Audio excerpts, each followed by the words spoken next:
You might have heard the news back in the early months of 2023 of an Irishman falsely imprisoned in Iran. He spent months in what was dubbed Satan's Block in Mashhad prison alongside political prisoners, drug traffickers, paedophiles, other hostages, and some who were even awaiting execution. After a campaign by his family and the Irish government, well, it saw his release in May of 2023, and then he began rebuilding his life after 7 months spent in one of the harshest environments in the world. And he's now written his story down in a new book entitled You Will Die in Prison, subtitle My Time as a State Hostage in Iran. I remember the ongoing conversations on radio with your relatives and the pleas for your release. And, without knowing too much about it at the time, I was wondering, what was he up to? Why was he picked up? So what were you up to? This was my 5th trip back to Iran. I was working with an Iranian tour operator, helping to sell Iran to the public. That's your business, tourism. That was my business. business. I used to work with the Irish Tourist Board when I came to France in '86. My job then was to sell Ireland to the French. So here I was back selling Iran to the world. And I'd been there, as I said, 5 times. And this time I was there working on a project to do the Silk Road by train. And we travelled around the north of Iran. I arrived on the 17th of September, just shortly after the start of the protests. I got caught up in it. And now, why were you targeted? What were you doing? Were you taking pictures of something? No, nothing. No, I'd taken pictures of my phone, but that evening, today, the 3rd of October, is the 2nd anniversary of when I was arrested. This day, 2 years ago, I was arrested at 5 o'clock in the evening. My Iranian pal was taking photographs of the mosque with a big Canon camera. 2 guys walked up to us, flashed the card and said, "Follow us."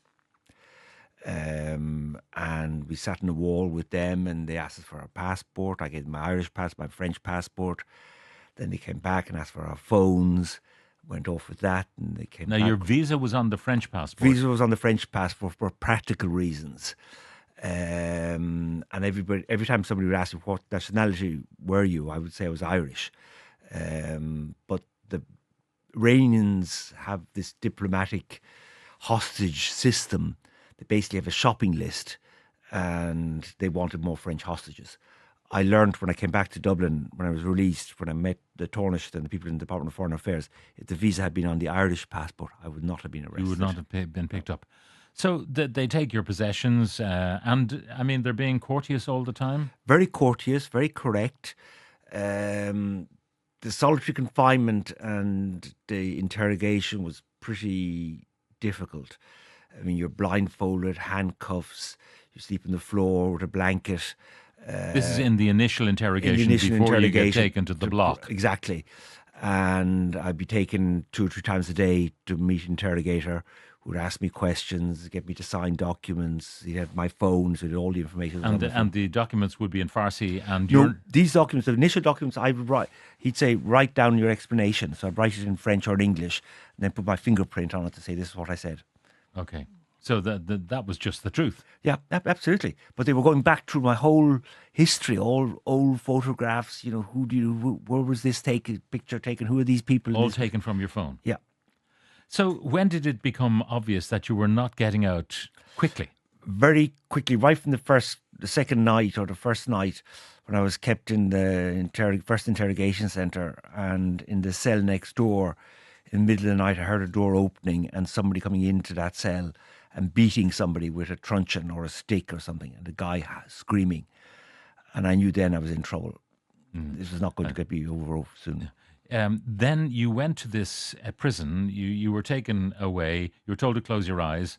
You kept them squinty open to see where you were going. And you realised, I'm in trouble now. I'm heading for jail. Yeah. A big prison, 20,000 prisoners in Mashhad Central Prison, all types of prisoners, murderers, drug offences, rapists, paedophiles, the whole lot. And it's completely different to prison as we know it. I mean, you had to wash your own clothes, for example. Yeah, have to wash your own clothes. We got prison food, but we were allowed to make our own food. There was a little shop in our block.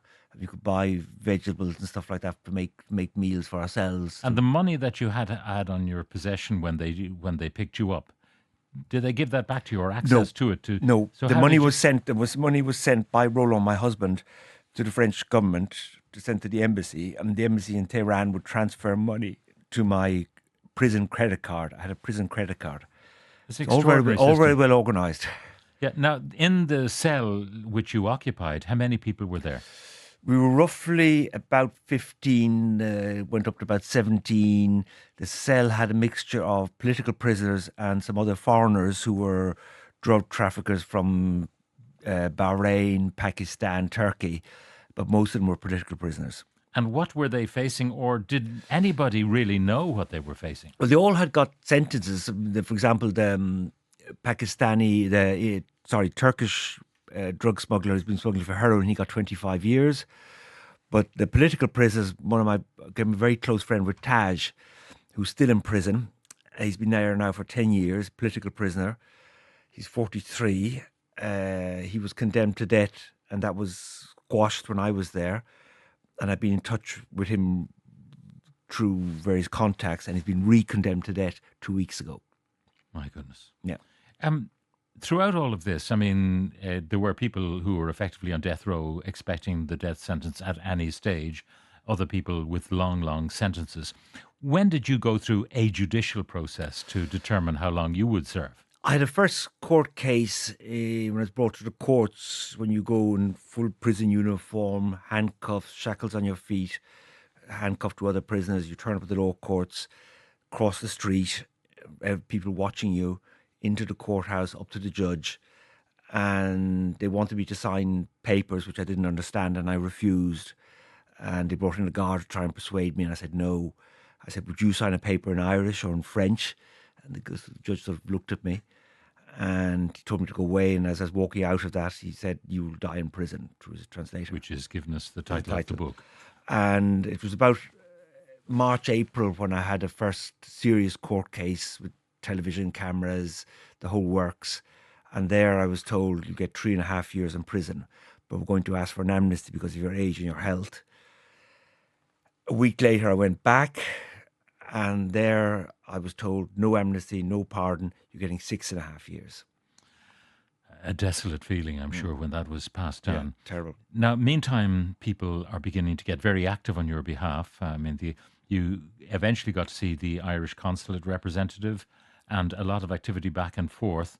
Your family were agitating on your behalf, and your husband Roland also agitating on your behalf on the French side of things. What ultimately got things moving? I think the Irish were key in getting me out. I discovered, when I met Micheál Martin back in the summer last year, and I discovered that the Irish had sent out a delegation when I was arrested, which I didn't know about.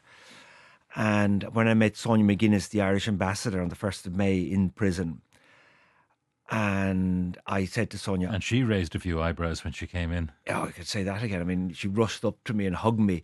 And the guards, because in Iran, a man cannot touch a woman unless she's his sister or mother or wife. Yeah. The guard was open-mouthed when Sonia came up and gave me a big hug. And I told Sonia that day, Sonia, I can't take any more of this. I said, everybody's telling us to keep quiet, don't upset the Iranians. And I said, you have to upset the Iranians, get them worried about us. And I told her, if by the 15th of May nothing has happened, I'm going to make a lot of noise and upset people.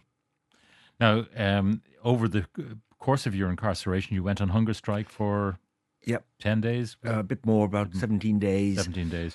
And really, it was your dad's concern, who's what, He'll be 99 next month. 99 next month. And everybody was sending messages through, because I didn't get any letters when I was in prison. It was just messages read over the phone, and people were saying to stop the hunger strike, you're doing damage to yourself, etc. And eventually my dad wrote to me and said, please stop. I'd already lost my brother a few years ago, and he said the idea of losing his second son was too much for him. So you stopped. Yeah, you stopped. Now, ultimately, you get out and you're flown first class, effectively, out of there. But the impact of your incarceration, although you were never really, really abused in the kind of the typical sense, beaten up with whatever, that never happened to you. No, there were two punch-ups in the cell with other prisoners, which I had ended up getting involved in to try and stop. One was with Taj, who some other prisoner insulted him, and Taj went to jump on the other guy, and I was holding him back to stop them beating themselves up. On another occasion, a prisoner tried to throw a thermos flask at Benjamin, who was on hunger strike. He was at about 100 days. He was quite weak. And I stood between the two of them to try and stop the punch-up. There's a lot of violence in prison. There was a lot of... I saw a lot of other prisoners, with blood, because I was in the medical centre every day. It's not a very nice place. But it's the mental torture that was the most difficult. Now, earlier on the programme, I was talking to John Simpson, and he was saying that there's a huge cohort of the population in Iran who are really looking westward. They would love a rapprochement and a reintegration in, if you like, the civility of Western civilization. How true is that? That's very true. Iranian middle class are extremely well educated. Nobody looks at the local television. They all look at foreign television channels. I was amazed how quick the news of the vigil outside the embassy here in Dublin. That same day, I discovered afterwards, that same day, that information got to prison Mashhad. Everybody knew about it. The prisoners' wives would ring the prisoner when he was talking and say, "I saw your sister on television." My goodness. What do you mean, my sister on television? I didn't know that. But the Iranian, I remember once in a restaurant in the provinces, a woman walked up to us in public and she said, "Our government, we don't like them. We're welcome to Iran. We don't like this government." The Iranian population are... So there is the possibility for fundamental and profound change in Iran. Oh, there is, but the regime, the hardliners are, making things difficult. And this is the problem. I suspect you're suffering from PTSD. Yeah. It'll take a while to get back. Yeah, it's tricky.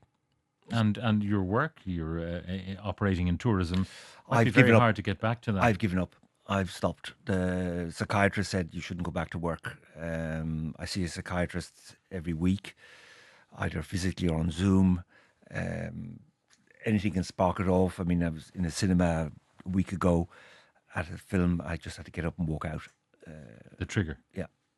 It can be anything violent or associations with the Middle East just sets me off, and I can start crying, or not less now than at the beginning. And I suspect that today, the day that's in it, is a bit of a trigger too. It's a really strange day. Just think this time 2 years ago, the guys walked up to me and a nightmare started.